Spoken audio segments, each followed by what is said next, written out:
آگے سنیے، حدیث قدسی ہے، اللہ تعالیٰ فرماتا ہے انا عند ظن عبدی بی وانا معہ، میں اپنے بندے کے گمان کے ساتھ ہوتا ہوں جیسے وہ میرے ساتھ گمان کرتا ہے۔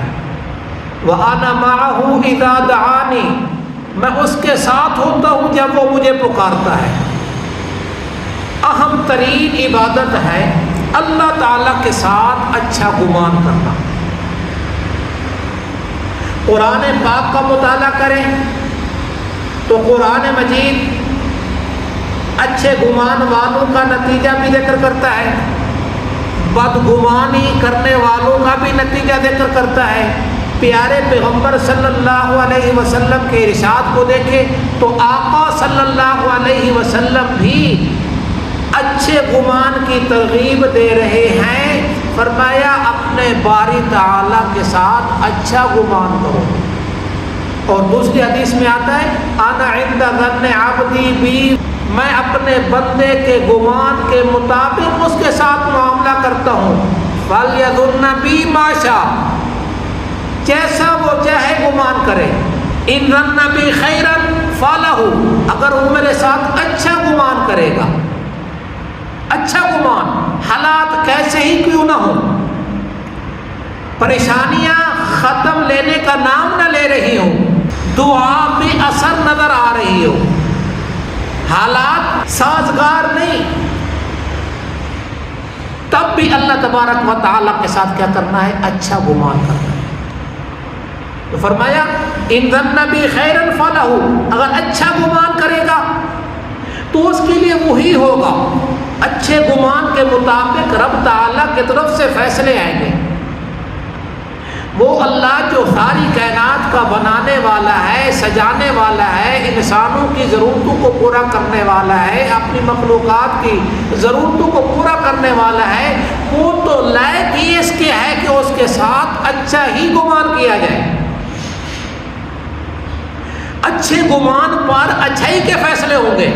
وَإِن ظَنَّ بِي شَرًّا، اگر برا گمان کرے گا، ہے میرا بیمار تو صحت یاب ہو نہیں سکتا ہو، اور نعوذ باللہ ایسے ایسے الفاظ سننے میں آئے ہیں، یہ بیماری نے ہمارا گھر ہی دیکھ لیا ہے، کس نے مصیبتوں اور بیماریوں کو ہمارے طرف بھیجا ہے، کون ہے ہم پہ ظلم و ستم کرنے والا؟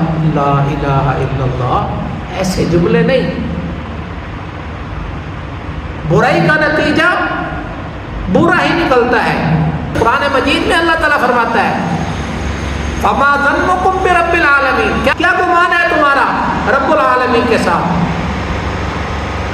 اور سورۃ الفتح میں فرمایا وَيُعَذِّبُ اللَّهُ الْمُنَافِقِينَ وَالْمُنَافِقَاتِ وَالْمُشْرِكِينَ وَالْمُشْرِكَاتِ، تاکہ عذاب دے اللہ تعالیٰ ان منافق مردوں کو، منافق عورتوں کو، مشرکین مردوں کو اور مشرکات عورتوں کو۔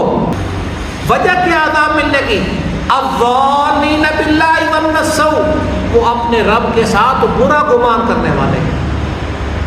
علیہم دائرۃ السوء، ان پر برا وقت آنے والا ہے، وہ اس برے گمان کی وجہ سے الجھنے والے ہیں، ان کا تعاقب کیا جانے والا ہے۔ وغضب اللہ علیہ، اور ان پر اللہ کا غضب ہوا، ولعنہم، اور ان پر اللہ کی لعنت ہے، فأعد لهم جہنم، اور ان کے لیے جہنم تیار کی گئی ہے، وساعت مصیرا، پوری جگہ ہے لوٹنے کی۔ تو یہاں عذاب کیوں لیا جا رہا ہے؟ غضب کیوں ہو رہا ہے؟ لعنتیں کیوں ہو رہی ہیں؟ جہنم کی ہولناکی ان کے لیے تیار کی جا رہی ہے، تو وجہ کیا ہے؟ برا گمان کرنے والے۔ اللہ تعالیٰ کے ساتھ بھی اچھا گمان ہو، اللہ کی مخلوق کے ساتھ بھی اچھا گمان ہو۔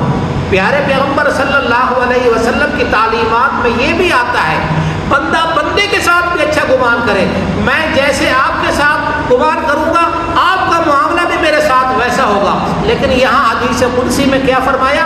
انا عند ظن عبدی بی، میں اپنے بندے کے ساتھ وہی معاملہ کرتا ہوں جیسے وہ میرے ساتھ گمان کرتا ہے۔ اور مفسر قرآن حضرت عبداللہ ابن مسعود رضی اللہ تعالی عنہ فرماتے ہیں واللہ الذی لا الہ غیرہ غیرہ، قسم ہے اس ذات پاک کی جس کے سوا کوئی معبود نہیں، جو معبود ہے اس ذات کی قسم، ما اوتی عبد شیئا خیرا من حسن الظن باللہ، جس بندے کو بھی اچھے گمان والی خوبی مل گئی اس نے بہت بڑی خیر حاصل کر لی۔ تو اللہ تبارک و تعالیٰ کے ساتھ بھی اچھا گمان، نماز پڑھی ہے ہاں قبول ہے، آپ آ گئے ہیں ہاں، لیکن اتنا بھی بے خبر نہ ہو کہ کبھی کبھی نماز کے الفاظ سنا لے، سیکھ لے، کبھی بیٹھے ہوں تو ساتھ والے کو دیکھ لے وہ کیسے نماز پڑھ رہا ہے، اس کی نماز بھی دیکھے، اپنی نماز بھی دیکھے، پھر موازنہ بھی کر لے، پھر پوچھ لے۔ یہ نہیں ہے کہ آدمی مرضی اپنی گزارے اور کہے کہ اللہ بخشنے والا ہے، مہربان ہے، یہ قرآنی تعلیم نہیں ہے۔ قرآن مجید کہتا ہے احکامات الہیہ کو بھی پورا کرو، اطیعوا اللہ و اطیعوا الرسول، اللہ تعالیٰ کے بھی مانو، اس کے رسول کی بھی مانو، عبادات بھی ٹھیک کرو، سیکھ کے کرو۔ اللہ اکبر، ممبر کتنی جگہ ہے، ممبر میں کتنی جگہ ہے، اللہ کے رسول صلی اللہ علیہ وسلم یہاں بیٹھے تشہد سکھا رہے ہیں، نماز سکھا رہے ہیں، نیچے کی تعلیمات تو چل رہی ہے، اس مختصر جگہ پر ممبر پر تشہد پڑھنا بھی سکھا رہے ہیں، بیٹھنا بھی سکھا رہے ہیں۔ اور حدیث میں آتا ہے نمازی نماز پڑھیں گے لیکن وہی نماز پرانے کپڑے کی طرح لپیٹ کے ان کے منہ پہ مار دی جائے گی۔ گمان اچھے کے ساتھ، معاملات بھی اچھے ہوں، عبادات بھی اچھی ہو اور پیارے پیغمبر صلی اللہ علیہ وسلم کے طریقے کے مطابق ہو، اللہ تبارک و تعالی اچھا گمان نصیب فرمائے، اچھی عبادت نصیب فرمائے اور اپنا ذکر شکر کرنے والے بندوں میں شامل فرمائے۔